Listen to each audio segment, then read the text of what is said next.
All right. Hey, everyone. Michael Sapersky here. Hope you're having a wonderful day, and thanks for joining me. If you want to learn how to increase your average project value, how to make more with every project, every engagement that you take on, then I think you're going to find this live cast, this video here today to be beneficial for you. I was just asked a question, and it's a question that I'm asked in different variations quite often, which is how do you identify the value in value-based pricing, and how do you actually identify real outcomes and return on investment when you're having conversations with buyers or when you're getting to a proposal in a consulting project. So first of all, just let me know, type in the comments, let me know if this is going to be of interest to you, and if you have any specific question regarding pricing and fees, I'll try and come to that in just a moment here. But the first thing, the most important thing when it comes to identifying value is to understand that your proposal is not what should be used to try and win the business. Your proposal is not where you should try and make your case. It's not the place for you to take a stand. It's not the place for you to only focus on trying to, to win the business with some compelling copywriting. The place and the time for really identifying what your ideal clients care about or what the buyer cares about and really hitting on the value is here. And that's in the initial, actually, this is the wrong side. It's in the initial conversation. I'm going to flip this over in just a second here, but it's in the initial conversation, right? And so before you try and even start your proposal writing process, you want to make sure that you are really focusing on having meaningful, deep conversations with the buyer to hit on what they care about, to understand why they want to do what they've brought you in or why they're having that conversation.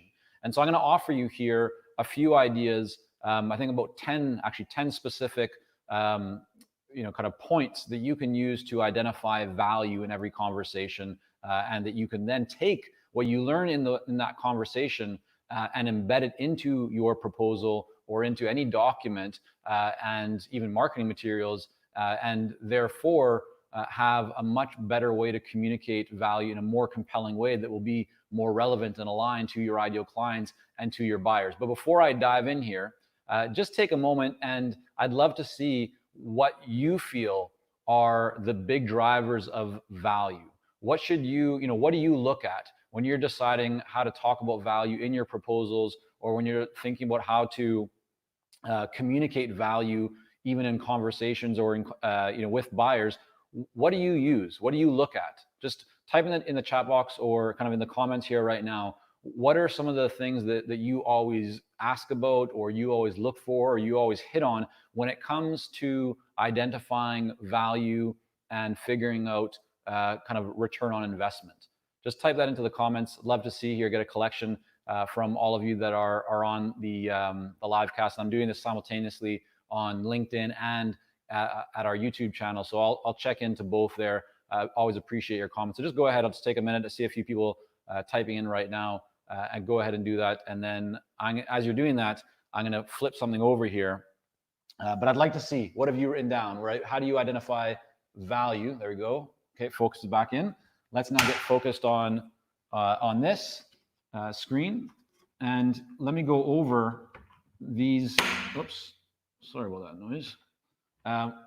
So here's 10 different drivers of value or things for you to look at. And I'll just take a moment to explain each one here, because if you've ever wondered what should you use, how do you actually identify value and with buyers in different situations, like where do you even go, what do you even focus on? Here's 10 things that you can consider or use as part of your calculation and thought process. So the first, very clearly, and this, I'm doing a dollar sign, but this can be euros, yen, whatever your currency is. The idea is, what is the dollar improvement? So when you look at your buyer's current situation, and through conversation and you asking questions, you get clear on what does that mean for their business. So as an example, let's say that they're currently doing $5 million right now, but their goal is to get the business to 10 million. So that would be a $5 million improvement in their revenue. And so that's a driver of value. You can start to think about that and how that influences what your fee would be based on if you're able to help them to go from 5 million to 10 million, as an example, right? So the dollar improvement is a very classic, very important consideration in all conversations. However, I hear a lot from people, my industry is not one where where we focus on dollars and or even percentages. It's not as tangible. So I understand that, and I'm going to share a few others here with you in just a minute that will be applicable regardless of whether you feel that you are working on something as clear cut as dollar improvement. Now, another is savings. So if you're able, maybe your focus is not on increasing revenue or sales, but maybe your focus is on reducing costs, right? Or providing additional savings. And really this percentage mark can flow in many different ways. It could be for a reduction in something that they want to reduce. So that might be like reducing employee turnover, right? Getting or attracting more good quality candidates into your company, or keeping your employees longer, keeping your clients longer, all kinds of things like that. The percentage can be applied to any aspect of the business or the organization, whether profit or nonprofit. But using percentage to really get clear with the buyer, where are you right now? Where do you want to be in whatever respect it is? And then what kind of percentage improvement would that be? So this is a strong driver of value and can be really powerful in communicating a compelling message in terms of how you're going to be able to help them. Another one is market share. So if the organization you're going to be working with tracks their kind of footprint in market share and in comparison to competitors, this is really important because a lot of people are driven through competition. They're driven. They're in industries where there's a lot of competition, and if you're doing work that can help them to kind of push back or defend against some of that competition, or just excel and accelerate past them, then getting clear on where they are in market share right now and where they want to be can be very beneficial. The next is just overall growth, and this growth doesn't have to be from a financial perspective. It can be from the perspective of growth in their position, in their career, in their community, whatever kind of growth they want to achieve. That can also be a strong driver. So now let's go on to the fifth one, and this is a ranking or a score. Meaning you could take a customer satisfaction survey. So right now our score is X, but we really should be more at level Y. And if you have the ability to help them to get there, then that would be a driver of value and something that you could start to measure, right? Even if, let's just say, the satisfaction score right now, we brought you in, Mr. or Ms. Consultant, because our satisfaction score is only 56%, and we really, our industry average is 74, and we want to be at 80. We don't know exactly how to get there. Okay, well, if you're able to help them get there, great. That's something that you'd measure kind of against. But you'd also want to ask, well, what does that then mean for your organization? If we can get you from 60, some percent up to 80%, what else will change in your organization? How will things be different in terms of revenue, in terms of clients, in terms of community, in terms of impact? So this is now a driver of value.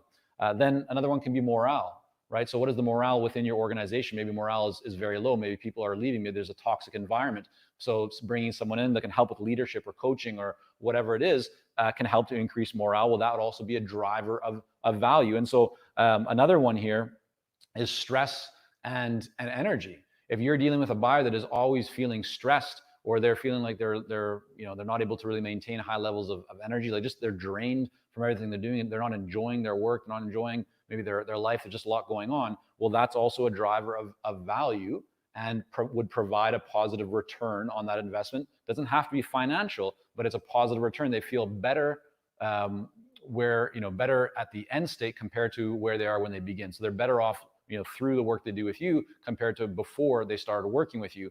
Another one that we often hear is this idea of clarity, that if you're able to help someone to get really clear so that they feel more clear, right, more confident about where they are going or what they need to do, that's a real big driver of value.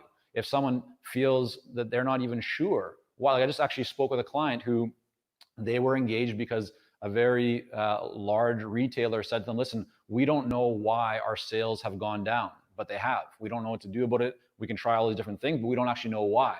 So one of the things they were lacking, and the reason why they brought my client on, and his consulting firm is because they provided clarity. They are able to say, well, we can actually figure out for you exactly why your sales have been going down through the work that we do. And so that's what they did. And so that provides clarity. So that's a value and ROI driver for you. Another is just peace of mind. Right now, we are in an economy and an environment that is surrounded by uncertainty. I see a lot of people making short-term decisions because they're scared, because they're watching the news, because the headlines are driving all kinds of uncertainty. And if you are someone that can come in and show through your track record and by being confident that you can provide them with higher levels and greater peace of mind, then that is a driver of value. And the final one here, the 10th one, and there's many more, but I want to offer 10 here today on this video, is opportunity cost. And I put in here COI, which a lot of people are familiar with ROI, return on investment. Well, COI stands for cost of inaction. And what's important to discuss with every buyer, right, every prospective client or even existing client, is that there's an opportunity cost to everything. When you embark on a new plan, when you start something, right, you're doing that with the goal, kind of the end goal in mind, that you're going to be better off at the destination compared to where you are today. And that's why you do it, because you're excited about the improvement, or you're committed to the improvement.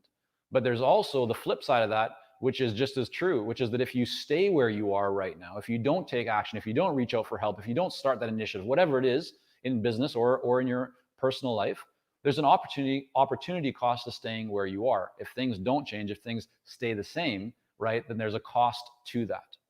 So these are 10 different drivers and kind of points that you can consider, that you should be thinking about in all of your conversations with buyers. And just a quick poll here. Which of these 10 do you use most often? Just type in the comments right now. I'd love to hear from you. Which of these do you use most often in your conversations with buyers right now? And the second thing that I'd love if you could type in the comments is, which of these have you not used, but that you feel that now, kind of going through this video and seeing this, that you feel that you should use and would like to use and will use more often? If you can just type that in the comments, I'm going to look through all the comments here. And I'd love just to kind of get your feedback on it. So I hope that this has been valuable for you in kind of exposing and bringing some light to 10 different drivers of value. Again, there's many more out there, but these are 10 top ones that you should always be thinking about in conversations with buyers. And you can adjust these based on your specific situation, your industry, who you're working with, but these can be applied to many situations. And so that's why I wanted to share them with you here today. So I'm looking forward to seeing all of your comments here and your feedback. Thank you again for tuning in. Have a wonderful day.